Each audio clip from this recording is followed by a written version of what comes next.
사랑하는 성도 여러분, 긴 고난의 기간 동안에 안녕하십니까? 성경 아카데미, 오늘은 디도서 말씀입니다. 디도서는 어려운 환경 속에 있는 그레데 섬에서 사역하고 있는 디도를 격려하고 신실한 사역을 위한 매뉴얼을 전해준 바울의 목회 서신입니다. 디도서는 개척한 지 얼마 안 된 그레데섬 교회의 리더인 디도에게 보낸 바울의 목회 서신으로서, 그레데섬은 일반 발음으로 크레타로 알려져 있으면서 에게해 남부 지중해에 위치한 아름다운 섬입니다. 그 위에 산토리니라는 또 아름다운 섬이 있고, 지중해에 속한 지금도 아름다운 곳으로 유명한 곳입니다. 옛날에도 아시아와 아프리카 그리고 유럽을 잇는 중요한 해상 무역로에 위치하고 있어서 해상 무역이 발달한 그런 섬이었습니다. 오늘날에는 그리스의 13개지 중에 하나이며 고대 그리스 신화에 나오는 모든 신들의 왕으로 불리우는 제우스 신, 그가 태어나고 자란 곳으로 알려진 곳, 그것이 그레데 크레테 섬입니다. 지도를 한번 보시기 바랍니다. 여기가 그레데입니다. 자, 해상 무역 도시라는 것이 느껴지죠? 그리고 여기에는 제우스에 대한 이야기, 제우스 신이 태어나고 자란 이야기, 그래서 그리스 로마 신화, 헬라 철학, 헬라 문학 사상에 굉장히 고향 같은 곳, 지금도 굉장히 관광 자원이 많은 곳입니다. 요 위에 산토리니라고 아주 그림 같은 섬이 있는 곳, 이곳이 바로 그레테 섬입니다. 오늘날 모습을 보시기 바랍니다. 오늘날에도 이렇게 아름다운 모습으로 많은 관광객들을 끌고 있습니다. 이 섬에 교회가 세워집니다. 아마 오순절날 예루살렘에 모였던 사람들 중에 그레데 사람들도 있었는데, 그들이 고향으로 돌아가서 교회를 세운 것이 아닌가라고 추측을 합니다. 사도행전 2장 11절에 보면 그레데인과 아라비아인들이라 우리가 다 우리의 각 언어로 하나님의 큰 일을 말함을 듣는도다 하고 구절이 나오죠. 이때 그레데인들이 등장하고 있습니다. 그런데 이 그레데 섬의 목회는 굉장히 난관이 많았습니다. 한마디로 이 그레데 사람들은 질이 정말 좋지 않았습니다. 항상 거짓말만 하고 악한 짐승과 같고 거짓말쟁이, 자기 배만 위하는 그런 사람들이다. 그리고 또 게으르기까지 합니다. 참, 이런 사람들을 하나님께로 인도하는 목회 사역이 얼마나 어려웠을까요? 디도서 1장 12절에 보면 그레데인 중 어떤 선지자가 말하되 그레데인들은 항상 거짓말쟁이이며 악한 짐승이며 배만 위하는 게으름뱅이라 하니, 목회자는 양을 잘 만나야 됩니다. 그리고 양도 목회자를 잘 만나야 됩니다. 그런데 참 이 양들이 양인지 짐승인지 이리인지 굉장히 목회하기가 어려운 것, 나중에 보면 알지만요, 이렇게 험난하고 뒤처리를 하고 어려운 문제를 돌파하는 것은 디도가 다 합니다. 디도는 참 아름다운 사역자입니다. 이 그레데셈을 맡겨놓고 바울 사도는 디도를 위해 편지를 쓴 것입니다. 실제로 그레데는 로마 제국이 정복한 후에 로마 정부에 항거하고 자주 밀란을 일으켰던 곳이기도 하고, 또한 그래서 항상 불안하고 무질서하고 어수선했습니다. 그런데 목회하는데 더 큰 문제는 교회 안에 마찬가지로 거짓 교사들이 있었습니다. 디모데가 목회하던 것과 동일하죠. 이들은 입으로 하나님을 시인하는 것만 빼면 그레데인들의 특성, 거짓말쟁이, 자기 배만 채우고 게으름뱅이고요, 악하고요, 짐승과 같고요, 그런 특성과 다를 바가 없다라는 것입니다. 어제나 오늘이나 그리고 아마 내일도 그리스도인이 세상 사람들이 볼 때 나만도 못하다, 도덕 윤리적으로 성실함에 있어서 모든 면에서 나만도 못하다라는 말들을 많이 들을 때 교회는 권위가 없어지고 빛과 소금의 역할을 하는데 굉장히 지장이 많게 됩니다. 그런데 그곳의 거짓 교사들이 바로 그런 모습이었습니다. 이런 가운데 목회하는 디도에게 바울이 편지를 보낸 것, 바울이 신뢰했던 아들이라고 말했었고 형제라고도 하고 동력자라고 이야기했던 디도에게 보낸 목회 매뉴얼 편지가 바로 디도서입니다. 디도서 1장 5절에 보면 내가 너를 그레데에 남겨둔 이유는 남은 일을 정리하고 내가 명한 대로 각성의 장로들을 세우려 함이니. 남은 일. 그래서 어떤 신학자는 디도를 가리켜 뒷처리, 뒷문제 담당자라고 표현하기도 합니다. 나중에 뒤에 보면 알지만요, 바울은 디모데에게 4번이나 아들이라고 말합니다. 디도는 그 최애제자는 아닙니다. 그런데 가장 어려웠던 일, 힘들었던 뒤처리, 문제 해결은 디도가 다 합니다. 그래서 그레데라는 참 어려운 목회 환경지에 디도를 보낸 이유가 남은 일들 잘 정리해라. 그리고 직분자를 세워라. 이걸 위해서 디도를 남겨놓게 됩니다. 그리고 또 이 디도서를 쓴 다른 목적이 하나가 있는데 바울이 니고볼리라는 곳에서 디도와 만나기를 원했던 것 같습니다.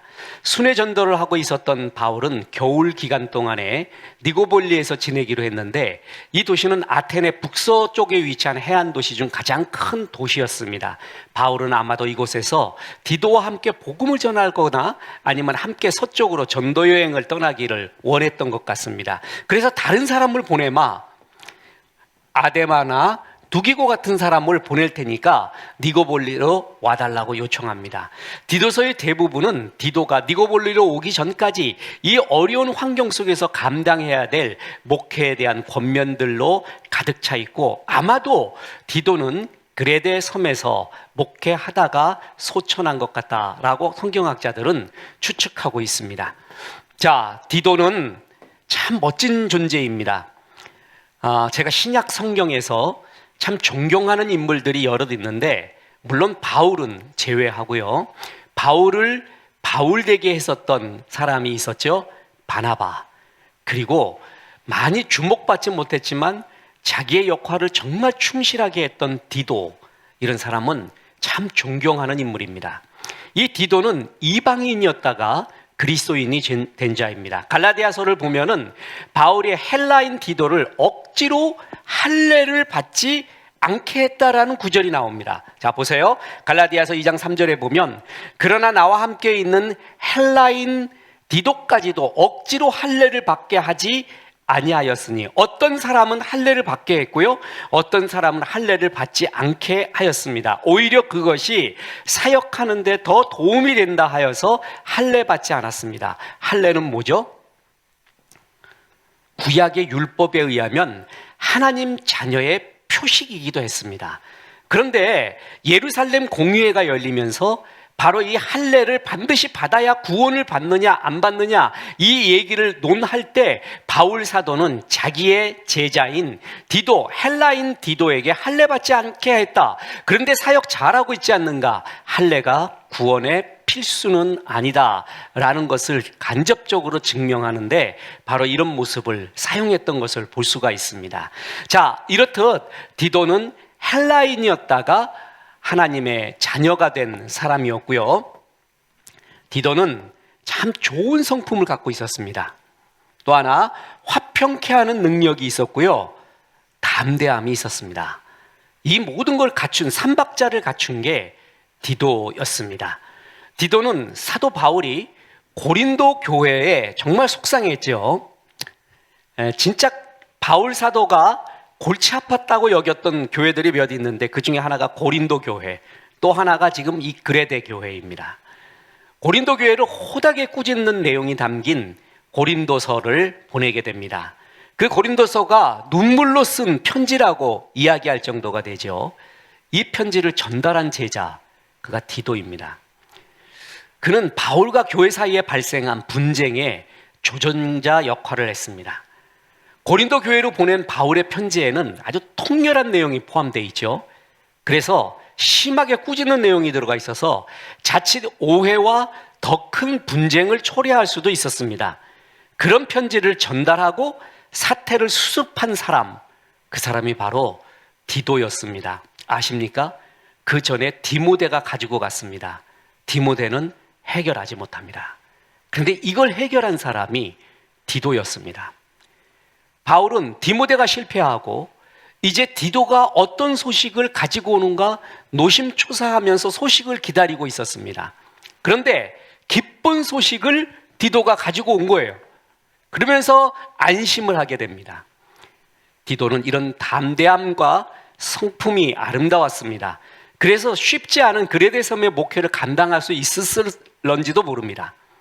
디도는 사도 바울이 직면했던 어려운 문제들의 해결사였습니다. 그리고 교회를 세우는 강한 리더였습니다. 진짜 동력자, 필요한 자는 이렇게 문제를 해결해 주는 사람이에요. 문제가 나타났을 때 다 도망가요. 요거는 내가 책임지지 않으려고, 그 일은 맡지 않으려고. 고난이 와보잖아요. 어려운 문제가 와보면 진짜 동력자, 진짜 함께하는 자가 누구인지 압니다. 일부러 불 속에 뛰어들 수 있는 자, 그 문제를 내가 해결하겠습니다 하는 그 사람, 그가 바로 디도였습니다. 역사가 유세비우스는 이 디도가 그레데의 첫 번째 비숍, 주교가 돼서 사역을 하다가 나이 들어서 세상을 떠났다, 이렇게 기록하고 있습니다. 자, 쉽지 않은 곳에 세워졌던 교회였기 때문에 바울은 그 해결책으로서 디모데와 마찬가지로 리더를 세워라 라는 것을 말합니다. 이 디모데 전후서, 디도서를 가리켜 목회서신이라고 말하죠. 목회서신은 실제로 목회하는데 교회에서 중요한 일을 이야기한 거예요. 그런데 이 서신들의 공통점이 뭐냐 하면 문제 해결과 어려움을 위해서는 좋은 리더를 세워야 된다라는 말을 했습니다. 저도 실제 목회를 해보면서 이게 얼마나 소중한지를 압니다. 목사 혼자 다 못하거든요. 사역자들도 다 담당하지 못하는 평신도의 리더도 굉장히 중요하다는 것입니다. 그런데 그 평신도의 리더가 어느 정도 되어야 되냐 하면은 그들은 거의 목회자의 사명 정도, 목회자의 인품 정도가 돼야 되는 것입니다. 그래서 돌파구로서, 어려운 난관에 대한 돌파구로서 바울은 항상 좋은 리더를 세워라 라고 말합니다. 그레데 섬도 마찬가지였습니다. 저는 가면 갈수록 이 말이 맞구나 라고 생각이 듭니다. 그런데 그 리더는 올바른 신앙을 갖고 있어야 된다. 신학이 올바라야 된다. 그리고 그 신학에 따라서 삶을 살아야 된다. 간단합니다. 이 두 가지가 다 있어야 된다. 건강하지 못한 신학, 정말 이상한 신학을 가지고 있으면요, 교회 전체가 흔들려 버립니다. 말도 안 됩니다. 그리고 그 신학, 바른 신학에 맞도록 사는 것이 또한 얼마나 중요한지 모릅니다. 바른 신학을 갖고 있지 않았을 때는 건강한 신앙이 나올 수가 없습니다. 이 두 가지를 겸비해야 된다는 것입니다.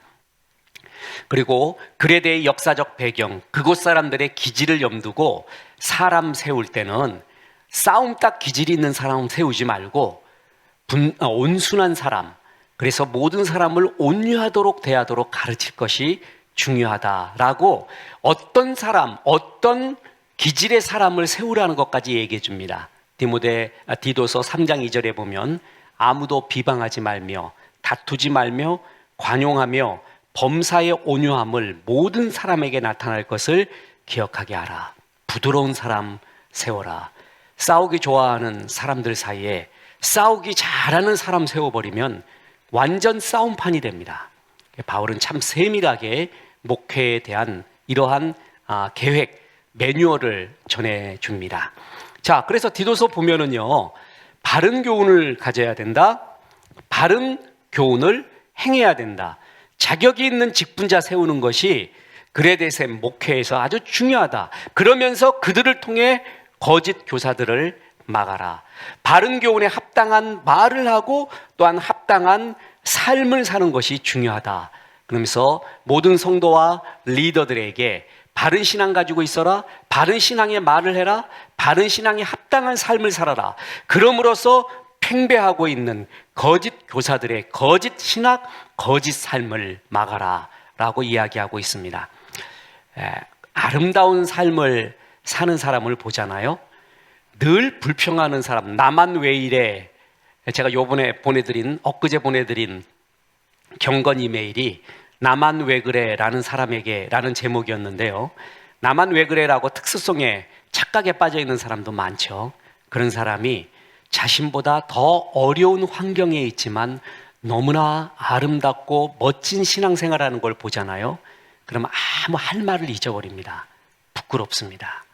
그런 사람을 세우라 라고 말하고 있습니다. 그런 사람을 실제로 눈으로 보지 않습니까? 곁에서 진짜 저렇게 사는 사람이 있구나라는 것을 눈으로 보잖아요. 그러면 정말 행복합니다. 배우고 싶습니다. 그래서 그 사람이 이런 때 어떤 말을 하는가, 어떤 행동을 하는가를 유심히 봐요. 그게 진짜 산교육이거든요. 교회에 그런 스토리, 그런 모본이 되는 리더가 있다는 것은 정말 복받은 교회고 그런 사람을 리더로 세워라 이렇게 말하고 있습니다. 자, 이 주요 디도서의 주요 신학이 있습니다. 다시 말하지만 바른 직분자가 너무나 중요하다. 그래서 그 바른 직분자를 통해 바른 교훈을 가르쳐라. 그래야 어려운 교회가 이긴다라고 말하면서 그 직분자의 자격을 말해주는 것이 디모데서와 동일합니다. 그래서 한 가정에서 잘해야 되고 이웃과 사회와의 관계가 아름다워야 된다. 인격적으로 아름다워야 된다. 무엇보다 하나님의 말씀의 가르침을 스스로 잘 지켜라. 참 어렵죠? 리더는 영광이 있습니다. 면류관이 있고 은혜가 있습니다. 그리고 많은 양들을 섬겨야 되는 책임이 있어요. 그래서 자격 요건이 이렇게 중요한 겁니다. 가정에서 모본이 되라. 이웃과의 관계, 사회의 관계가 아름다워야 되고 인격적으로 흠이 없어야 된다. 무엇보다 하나님의 말씀을 자기가 먼저 실천해야 된다라고 말해주면서 디도서 1장 5절로부터 이런 구절이 나옵니다. 내가 너를 그레데에 남겨둔 이유는 남은 일을 정리하고 내가 명한 대로 각 성에 장로들을 세워라. 리더 세우라는 것이죠. 책망할 것이 없고 한 아내의 남편이며 방탕하다는 비난을 받거나 불순종하는 일이 없는 믿는 자녀를 둔 자라야 할지라. 감독은 하나님의 청지기로서 책망할 것이 없고, 자, 언젠가 얘기하겠습니다. 성경에 나오는 장로와 감독이 무엇인가? 지금은 그냥 리더라고 알아두시기 바랍니다. 감독은 하나님의 청지기로서 책망할 것이 없고 재고집대로 하지 아니하며 급히 분내지 아니하며 술을 즐기지 아니하며 굿하지 아니하며 더러운 이득을 탐하지 아니하며 오직 나그네를 대접하며 선행을 좋아하며 이웃과의 관계죠. 신중하며 의로우며 거룩하며 절제하며 미쁜 말씀의 가르침을 그대로 지켜야 하리니 이는 능히 바른 교훈으로 권면하고 거슬러 말하는 자들을 책망하게 하려 함이라. 이게 거짓 교사거든요. 거짓 교사를 이기려면은 말로 하지 말고 이런 리더를 세워서 샘플을 보여줘라 이거예요. 그래서 이길 수가 있다라고 말합니다. 참 재미난 이 구절에 대한 주석을 봤는데요. 그래서 장로가, 감독이 교회 리더가 되려면은 이렇게 돼야 된다. 저 앞에를 잠깐 보시기 바랍니다. 보면은요, 자녀 이야기도 나와요. 그런 자녀. 자기도 급히 분내서도 안 돼요. 구타, 더러운 이득을 탐해서도 안 되고요. 불순종 안 된다. 자기 고집대로 하지 마라. 이런 얘기 다 나와요. 그리고 또 보세요. 이웃과의 관계의 이야기도 나오죠. 오직 나그네, 선행, 그리고 또 신중하라, 의롭고 거룩하고 절제하라, 미쁜 말씀을 그대로 지켜라, 이런 거를 딱 하고 나니까 어떤 성도가 이 구절을 보고 이야기했다고 합니다. 이런 사람은 천국에나 있고 천사나 가능하지 자기는 살아생전에 본 적이 없고 또한 이런 사람은 나올 수 없습니다 라고 말했어요. 이 구절을 주석하던 어떤 목사님이 이렇게 말합니다. 인정합니다. 그래서 우리는 바울 사도가 말한 것처럼 날마다 죽으며 이것을 추구하는 성화를 이루어야 됩니다 라고 말해요. 이걸 완성된 사람이 어딨냐 이렇게 보지 말고요, 우리는 완성되지 않았어요. 이를 향해 나가야 돼요. 이거는 안 된다라고 말하는 게 불신의 말이고 마귀의 유혹입니다. 이게 안 되잖아요. 세상에 저걸 이루는 사람이 어디 있어? 그게 마귀의 말이에요. 저걸 이루지 못하는 나를 용서하여 주옵소서. 계속 내가 죽어가며 이런 인격과 이런 삶을 이루기 원하는 성과의 삶을 소망합니다. 그게 믿음의 말이에요. 저걸 이루는 사람은 없어. 누구나 다 안 돼. 이런 말은 그러면 성경을 기록할 필요가 없는 거죠. 성경에서 교훈을 줄 필요가 없는 거예요. 성경에서 말하는 것이 우리가 어려우면 성령의 도움으로 내가 죽고 죽어 그것을 평생을 이루어 가도록 해야지, 그게 성화에 대한 열망이지 저거는 안 되는 말이야 라고 쉽게 말하면 그것은 너무나 인본주의적인, 그리고 하나님이 기뻐하지 않는 부정적인 말입니다. 자, 감독이, 리더가 이렇게 쉽지 않습니다. 스승되는 거요, 결코 쉽지 않습니다. 이렇게 어린아이 앞에서는 찬물도 냉수도 제대로 마시지 못한다는 말 있잖아요. 그만큼 본이 돼야 되는 것이에요. 그렇기 때문에 이런 말씀을 보고 항상 내가 부족함을 느끼고 주 앞에 이 죄성을 고백하는 것이 얼마나 중요한지 모릅니다. 그래서 하나님의 말씀 앞에 서면 겸손해지는 거예요. 제대로 모르는 사람이 하나님 말씀 앞에 서서 많이 안다고 교만하죠. 진짜 알아보세요. 내가 이런 자격이 있는가? 내가 말씀을 가르칠 자격이 있고 리더가 될 자격이 있는가? 이런 말씀을 들어보면 자격 없다는 것을 너무나 잘 알아요. 그래서 항상 겸손할 수밖에 없는 것입니다. 지방회를 하는데 목사님들이 이제 목사 안수를 주잖아요. 그래서 안수위원이라고 있습니다. 안수의 자격을 논하는 사람들의 모임입니다. 제가 지방회의 모임에서 굉장히 은혜 받았던 예배가 몇 번 있고 그렇게 은혜를 받았던 기도가 몇 번이 있었습니다. 그런데 안수위원 기도를 하는데 안수위원장, 지금 원로 목사로 계시죠, 목사님이 이렇게 기도했습니다. 하나님, 부족한 종들, 안수위원들이 모였습니다.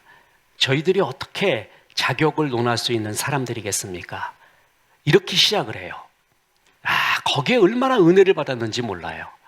어떻게 우리가 무슨 자격으로 저 사람이 목사 안수를 받아야 되는가 안 받아야 되는가 라는 자격을 논할 수 있는 자격이 우리에게 어디 있겠습니까? 우리는 부족한 하나님 앞에 종들일 뿐입니다. 겸손하게 하시고 이렇게 시작을 해요. 그때 얼마나 마음이 편해진지 모릅니다. 까딱 잘못하면 하나의 차이로 교만해집니다. 늘 겸손을 유지하는 게 그게 영성이고 하나님 앞에서의 은혜를 유지하는 법입니다. 이것을 다 이루지 못하는 리더들, 그래서 항상 고개 숙이며 이것을 이루도록 도와달라고 하나님 앞에 아름답게 기도해야 되는 것이 우리의 사명인 것입니다. 그래서 그렇게 몸부림치며 성화를 이루는 아름다운 리더들이 있을 때 교회는 참 아름다워집니다. 저는 굉장히 교회에서 중요시 여기는 게 문화라는 것입니다. 저는 개인적인 기질도 있고 은사가 있어서 교회에 분쟁을 일으키거나 분쟁을 하거나 떠들썩하게 하거나 하는 것보다 이런 화평케 하는 자, 따뜻한 말을 하는 자, 그래서 덕을 세우는 사람이 얼마나 소중하다라는 것을 느끼고 그런 것을 좋아합니다. 이런 리더들이 얼마나 필요한지 모릅니다. 자, 뿐만 아니라 리더뿐만 아니라 모든 성도들은 복음에 합당한 생활을 하라. 거짓 교사들에 대적하기 위해서는 리더와 성도들이 이제 복음에 합당한 삶을 사는 것이다. 그러면서 우리는 주님의 은혜로 과거, 현재, 미래가 다 변했지 않는가? 그래서 변화된 성도들은 세상의 가치관이 아닌 하나님이 주신 선한 목적을 가지고 살아라. 이렇게 말합니다. 자, 다시 말합니다. 그레데 사람들은 세상 사람과 똑같았다 그랬어요. 거짓말 잘하고 게으름이고 악한 짐승 같고 자기 배만 채우고 심지어는 교사라 하는 사람들도 성경책만 들고 다니지 똑같다라는 것이에요. 무늬만 그리스도인이라는 것이 똑같다는 것이에요. 그런 가운데 너희는 세상 가치관이 아닌 하나님의 목적을 가지고 살아라. 그렇게 말하고 있습니다. 자, 보세요. 우리를 양육하시되 경건하지 아니한 것과 이 세상 경건하지 않은 것과 이 세상 정욕을 다 버리고 신중함과 의로움과 경건함으로 이 세상에 살고 복스러운 소망과 우리의 크신 하나님 구주 예수 그리스도의 영광이 나타나심을 기다리게 하셨으니 그가 우리를 대신하여 자신을 주심은 모든 불법에서 우리를 속량하시고 우리를 깨끗게 하사 보세요. 선한 일을 열심히 하는 자기 백성이 되게 하려 함이라. 선한 일, 이게 선한 목적이죠. 선한 비전이에요. 그것과 정반대가 뭐죠? 바로 세상 정욕, 그리고 경건하지 않은 것. 우리가 이 세상 정욕이라고 말할 때 저는 쉽게 이렇게 표현합니다. 세상적 가치관이죠. 예수는 믿는데 가치관은 세상 가치관을 갖고 있어요. 이 사람이 제일 힘듭니다. 이 세상에서 제일 힘든 두 부류가 있거든요. 하나는 소망이 없는 사람이에요. 또 하나는 악한 소망, 잘못된 소망을 가지고 있는 사람이에요. 잘못된 소망이 이거예요. 그걸 가지고 평생을 추구하는, 열심히 추구하는 사람, 저는 개인적으로 후자가 더 문제라고 봅니다. 예수 믿는 사람은 가치관이 변해야 돼요. 성경적 가치관. 그래서 그걸 보고 거짓 교사들이 감동을 받게끔 하라 할 정도로 너희는 선한 일을 위하여 열심을 내라. 에베소서 2장 10절에 보면 우리는 그가 만드신 바라 그리스도 예수 안에서 선한 일을 위하여 지으심을 받은 자니 아우트가르 에스멘 포이에마. 우리는 하나님의 걸작품시라. 각자가 하나님 안에서 그리스도 예수 안에서 선한 일, 선한 목적이 있다, 비전이 있다, 이렇게 표현했습니다. 그것은 얼마나 소중한 보석 같은 말씀인지 모릅니다. 선한 일이요? 어렵게 생각하지 마십시오. 우리 그리스도인의 목적 두 가지입니다. 하나는 예수 그리스도의 성품을 닮아가는 거예요. 두 번째는 예수 그리스도의 마음인 전도선교 구제하는 것입니다. 이것은 모든 그리스도인에게 동일하게 주어진 두 가지의 큰 봉우리, 큰 비전입니다. 그러나 각자의 기질, 은사, 자라온 환경, 전문성, 건강 모든 걸 살펴서 이 둘을 이루는 방법이 다를 뿐이지 모든 그리스도인에게 동일하게 주어진 사명, 예수 그리스도의 성품을 닮아가라. 그리고 전도선교 구제해라. 이것이 하나님의 우리에게 주신 선한 일입니다. 거기에 집중하는 것입니다. 어제도 태신자 한 명을 귀하게 만났습니다. 사업이 어렵다고 말했습니다. 친구이기도 해서 어떻게 이제 굉장히 존재가 흔들리고 있고 너무 힘들다, 방향이 없다라고 말했습니다. 그때 이런 권면을 해줬습니다. 사업이 잘 되고 자녀가 좋은 대학에 들어가고 일이 잘 되는 것은 목표라고 한다. 목적이 무엇인가? 내가 자네 위해 기도해 주는데 이 사업이 잘 되게 기도해 주겠다. 주님이 분명히 물어볼 것이다. 왜 그 사업이 잘 돼야 되는가? 그거를 목적이라고 한다. 사업이 잘 되는 건 목표예요. 그런데 나는 이 사업을 갖고 어떤 일을 하고 싶습니다. 그게 목적이에요. 나는 이 사업이 주님의 것이라 믿고 이 사업을 통해 전도, 선교, 구제의 일을 확대하고 싶습니다. 라는 목적이 있잖아요. 그러면 주님은 목표가 이끄는 삶이 아닌 목적이 이끄는 삶을 살라고 했습니다. 목적이 없이, 올바른 주의 비전 목적이 없이 목표만 기도하고 있어요. 사업 잘 되게 해주십시오. 그리고 대학 잘 들어가게 해주십시오. 그걸 기복신앙이라고 합니다. 그런데 목적이 있어요. 주님 나라 위에 이렇게 살기 원합니다. 그래서 이런 목표들을 먼저 잘 이루기 원합니다. 그건 기복신앙이 아닙니다. 기복신앙과 기복신앙의 아님의 차이가 목적이 있느냐, 목표만 있느냐, 이것이 얼마나 중요한 말인지 모릅니다. 그랬더니 이 친구가 깜짝 놀랍니다. 내가 오늘 주의 음성을 들은 것 같다. 난 목적이 없이 살았구나. 목적도 내 가족만 있었구나. 여러분, 내 가족만을 위한 목적은요, 가지가 담을 넘지 못하는 본능에 속합니다. 무당도 자기 자식 좋아합니다. 파괴승인 스님도 자기 자식 좋아합니다. 그 담을 넘는 것, 그래서 이웃에까지 그늘과 열매가 가는 것, 그때가 그리스도인의 열매가 펼쳐지게 됩니다. 전도선교 구제, 그리스도인의 인격, 이 두 가지가 우리가 달려가야 될 선한 일, 비전입니다. 그것을 잊지 마라 라고 말하고 있습니다. 뿐만 아닙니다. 자, 이제 디도를 통해 주시는 아주 중요한 또 하나의 교훈은 뭐냐면 충성스러운 이인자라는 것입니다. 다시 말하지만 저는 신약의 바나바를 참 존경합니다. 그리고 디도를 존경합니다. 그 이유가 있습니다. 바울에게 최애제자, 그러니까 제일 사랑하는 제자가 디모데인 것 같습니다. 그 이유는 뭐냐면 바울은 4번이나 그를 아들이라고 부릅니다. 아주 그냥 사랑한다라는 표현이 구구절절이 넘쳐요. 디모데에게요. 분쟁이 많고 혼돈스러운 고린도 교회를 수습하기 위해 먼저 디모데를 보냅니다. 그런데 디모데 갖고 되지 않았어요. 수습이 되지 않았어요.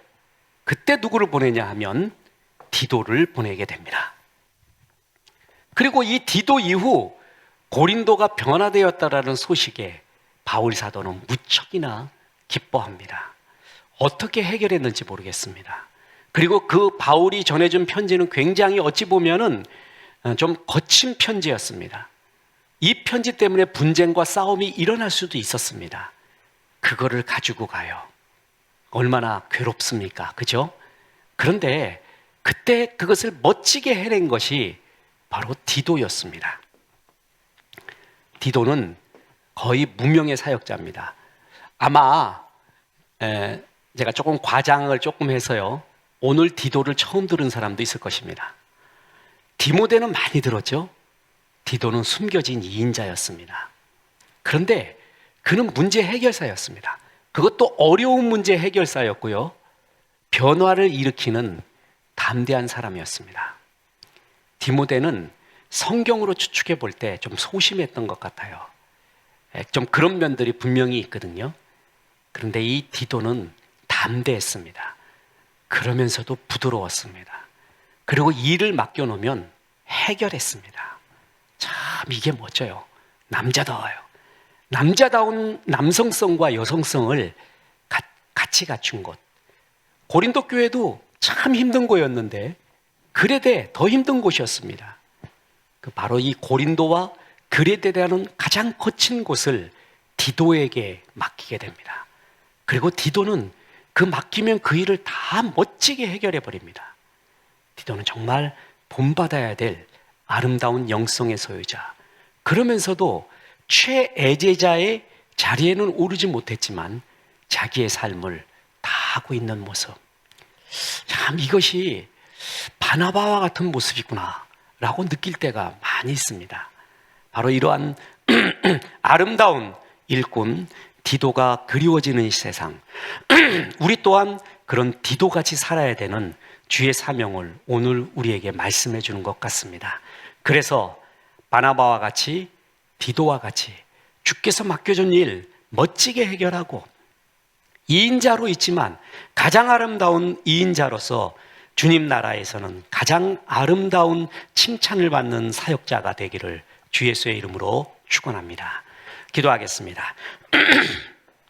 하나님, 오늘 디도서 말씀을 통해 종들에게 말씀해 주셔서 감사합니다. 말씀 들은 대로 살도록 성령님 도와주옵소서. 수술받은 김상용 집사님에게 회복과 함께하여 주시고 치유하여 주옵소서. 서정식 집사님, 어머님 김화옥 권사님 위중한 중에 있습니다. 평강과 은혜를 가족들에게 허락하여 주옵소서. 예수님의 이름으로 기도했습니다. 아멘.